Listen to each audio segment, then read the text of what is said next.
गरुड़ पुराण के अनुसार मरे हुए व्यक्ति की 3 चीजें कभी नहीं लेनी चाहिए। दोस्तों, हिंदू धर्म में गरुड़ पुराण का विशेष महत्व है। मृत्यु के बाद इसके स्वर्ण का प्रावधान है। गरुड़ पुराण का वाचन किसी ब्राह्मण के द्वारा किया जाता है। गरुड़ पुराण में मरने के बाद मनुष्य की क्या गति होगी और उसका किस प्रकार की योनि में जन्म होगा, इन सब बातों की जानकारी दी गई है। दोस्तों, गरुड़ पुराण में श्री कृष्ण जी ने मृत व्यक्ति की ऐसी चीज़ों के बारे में बताया है जिनका इस्तेमाल किसी भी जीवित व्यक्ति को नहीं करना चाहिए। दोस्तों, मृत्यु एक अटल सत्य है। जो जन्म लेता है वह एक दिन मृत्यु को भी प्राप्त होता है और प्रत्येक जीव को अपना शरीर त्याग कर जाना पड़ता है और सभी भौतिक चीज़ें भी व्यक्ति को त्याग करनी पड़ती हैं। मृत्यु के बाद मनुष्य इस संसार की कोई भी वस्तु अपने साथ लेकर नहीं जाता है। केवल उसके पाप और पुण्य उसके साथ जाते हैं। श्री कृष्ण जी कहते हैं कि आत्मा का इस संसार में कुछ भी अपना नहीं है। आत्मा अमर है, उसका कभी अंत नहीं होता है, लेकिन शरीर पंच तत्व में विलीन हो जाता है। फिर भी मनुष्य इस संसार में जन्म लेकर कई भौतिक सुखों के मोह में पड़ जाता है।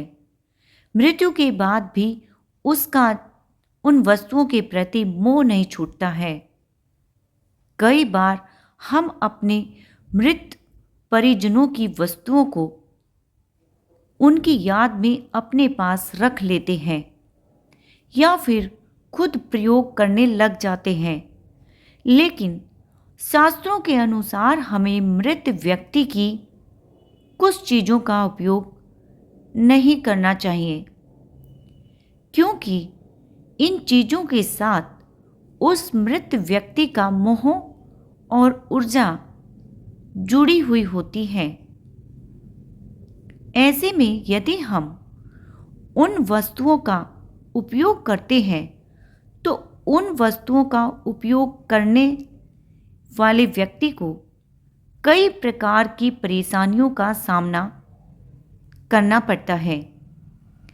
वह मृत व्यक्ति उसकी चीज़ों का प्रयोग करने वाले व्यक्ति को कष्ट देने लगता है या लगती है। इसलिए गरुड़ पुराण में मृत व्यक्ति की ऐसी 3 चीज़ें बताई गई हैं जिनका कभी भी इस्तेमाल नहीं करना चाहिए, अन्यथा मृत व्यक्ति की आत्मा पृथ्वी लोक पर भटकती रहेगी और उसे कभी भी मोक्ष की प्राप्ति नहीं होगी। नंबर 1, गरुड़ पुराण के अनुसार कभी भी मृत व्यक्ति की घड़ी का प्रयोग नहीं करना चाहिए, क्योंकि घड़ी भी ऊर्जा का मुख्य स्रोत होती है। वही घड़ी भी व्यक्ति के साथ हमेशा रहती है और व्यक्ति का भी घड़ी के साथ जुड़ाव होता है। इसलिए मृत व्यक्ति की घड़ी का कभी भी उपयोग ना करें। नंबर 2, गरुड़ पुराण के अनुसार मरे हुए व्यक्ति के कभी भी कपड़ों का इस्तेमाल नहीं करना चाहिए।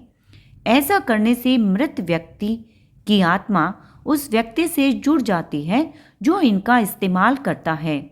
साथ ही मृत व्यक्ति की यादें उस व्यक्ति को सताने लगती हैं, जिस कारण वह मानसिक और शारीरिक रूप से कमज़ोर हो जाता है। इसलिए मृत व्यक्ति के कपड़े भूल कर भी नहीं पहनने चाहिए। आप मृत व्यक्ति के कपड़े दान कर सकते हैं, जिससे उसकी आत्मा को शांति मिलती है। नंबर 3, गरुड़ पुराण के मुताबिक मृत व्यक्ति के कभी भी गहनों का प्रयोग नहीं करना चाहिए, क्योंकि गहने भी ऊर्जा के स्रोत होते हैं। साथ ही मृत व्यक्ति को कपड़ों से ज़्यादा अपने गहनों से लगाव होता है। वहीं जब मृत व्यक्ति के गहने जब कोई दूसरा पहन लेता है तो उसकी आत्मा असहज महसूस करने लगती है। साथ ही उस व्यक्ति को परेशान करने लग जाती है और मृत व्यक्ति की आत्मा मोक्ष की राह में ना जाकर मृत्यु लोक में अपने परिजनों को ही परेशान करने लगती है। इसलिए मृत व्यक्ति के गहनों को गलाकर उसका दूसरा गहना बनवा लेना चाहिए, अन्यथा मंदिर में दान करने चाहिए। दोस्तों, इसी प्रकार प्रश्न होता है कि क्या घर में मृत व्यक्ति का चित्र रखा जा सकता है या घर में कहीं लगाया जा सकता है। शास्त्रों के अनुसार प्रत्येक मनुष्य को अपने पूर्वजों के चित्र अथवा तस्वीर अवश्य लगाने चाहिए, जो घर के लिए शुभ माने जाते हैं।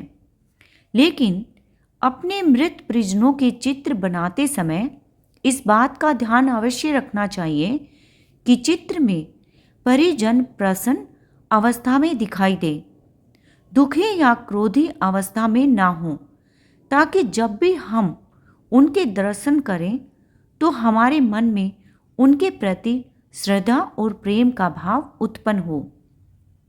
मृत परिजनों की तस्वीर हमेशा उत्तर दिशा की दीवार पर ही लगानी चाहिए, ताकि उनका मुख दक्षिण दिशा की ओर हो।